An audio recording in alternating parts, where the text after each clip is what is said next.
स्वाति जी नमस्कार, बताइए क्या सवाल है? जी नमस्कार। जी। सर मेरे दो सवाल है। पहला सवाल ओलेक्ट्रा ग्रीनटेक पर। इस पर मैं पहले भी आपसे राय ले चुका हूँ, लेकिन आई डिडंट सेल दो शेयर्स। और पिछले 2-3 दिनों से कुछ न्यूज आई थी कि रिलायंस के साथ टाइप हो रहा है, तो इनके लिए टारगेट क्या रहेंगे ओलेक्ट्रा ग्रीनटेक के लिए?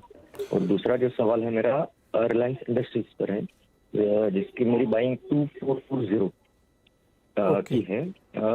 और मुझे ऐड करना है, तो मैं कौन से लेवल पर ऐड करूँ? ये अभी नीचे चल रहा है ठीक।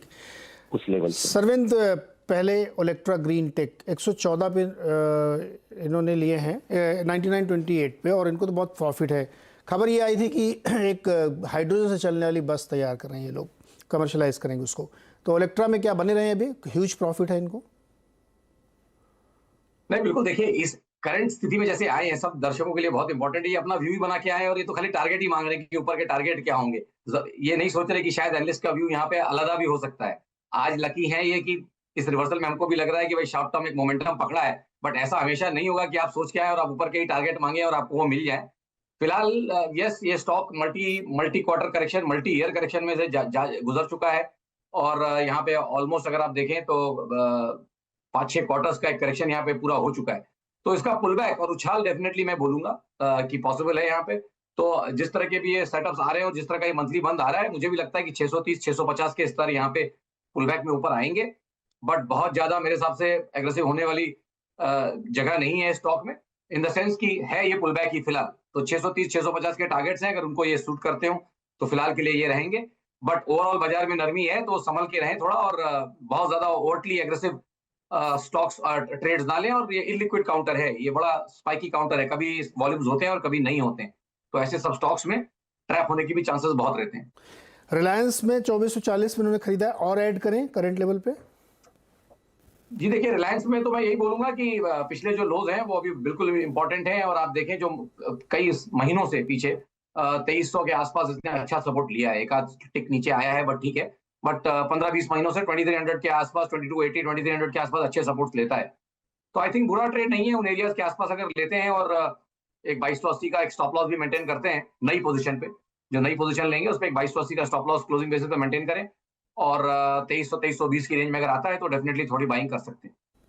ओके, तो ये राय थी इनके लिए। और रिलायंस में स्टैंडर्ड रिस्क को ध्यान रखिएगा। एक राय और ले लीजिएगा आप, क्योंकि हमारी ओनर कंपनी है, तो इसलिए राय आपके लिए ज़रूरी कि आप एक और ले लें इस बारे में।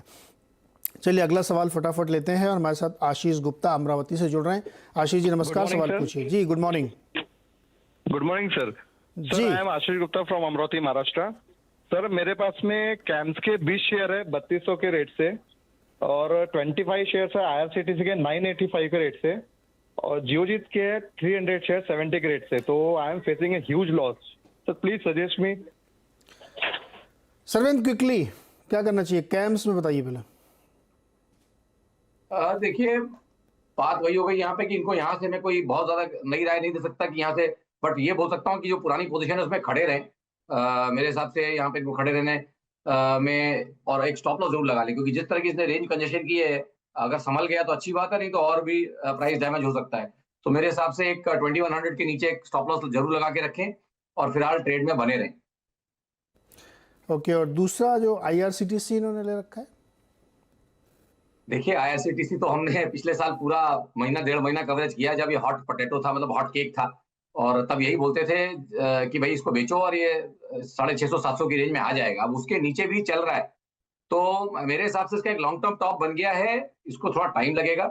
स्टॉक अच्छा है, बट आई थिंक 600 रुपए के भाव से कोई बहुत ज्यादा खोटा ये रेट नहीं है यहाँ पे। आई थिंक अगर इनके पास इधर से पोजीशन हैं तो यहाँ पे इनको, यहाँ से तो मैं इनको बेचने नहीं बोलूंगा, मेरे ख्याल से ट्रेड में बने रहें। और जब बाजार में रिवर्सल आए तो थोड़ा डेफिनेटली एवरेज करने की भी कोशिश करें, बट फिलहाल नहीं। जब तक बाजार में क्लियर कट रिवर्सल नहीं होता तब तक just hold your current position. Okay, चलिए फटाफट और एक सवाल लेते हैं हमारे दर्शक का। सोनू है फरीदाबाद हरियाणा से। सोनू बताइए क्या सवाल है? नमस्कार सर। जी सर मेरे पास वोडाफोन के हैं 666 शेयर 7.97 की रेट पे। सरविंद क्या करें, 1 रुपया 1.25 रुपया करीब नीचे आ गया। सर देखिए, हमने लास्ट टाइम भी जब इसकी चर्चा हुई तो मैं ये सोच रहा हूँ, अभी सब स्टॉक्स में अब यहाँ से व्यू देखे अभी मतलब नहीं है।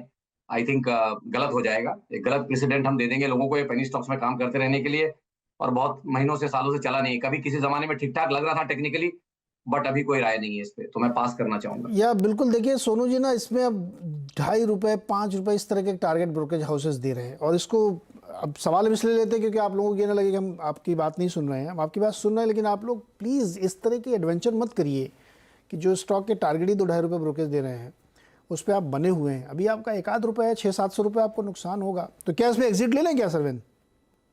नहीं, मेरे हिसाब से तो बिल्कुल, अगर ज्यादा क्वांटिटी है और पैसे इसमें ब्लॉक करके मतलब नहीं, मेरे हिसाब से तो एग्जिट ले लें। कोई बहुत ज्यादा, मैंने क्या बोला कि उसमें व्यू देखे मतलब नहीं है। बेचने बोलूंगा तो भी प्रॉब्लम, नहीं बेचने बोलूंगा तो भी प्रॉब्लम। तो दो तरफ से प्रॉब्लम है, एक तरफ कुआं एक तरफ खाई, वैसा वाला स्टॉक है ये। हाँ, तो जो लोग भी आज देख रहे हैं, मैं फिर इसके बाद उनको एक मतलब ब्लैंकेट सलाह कि आप लोग वोडाफोन से थोड़ा दूर रहिए, क्योंकि हम इसको बहुत ज़्यादा कवर करना नहीं चाहते। अब इसके जिस तरह के लेवल्स और हालात हैं उस पर कोई राय देना मुश्किल, तो इसलिए हम आगे से फिर वोडाफोन पे कॉल नहीं लेंगे। अच्छा, क्विकली फटाफट जवाब चाहिए। अभिषेक कुमार जी के पास टेक महिंद्रा है 1010 वाले 10 शेयर, क्या करें?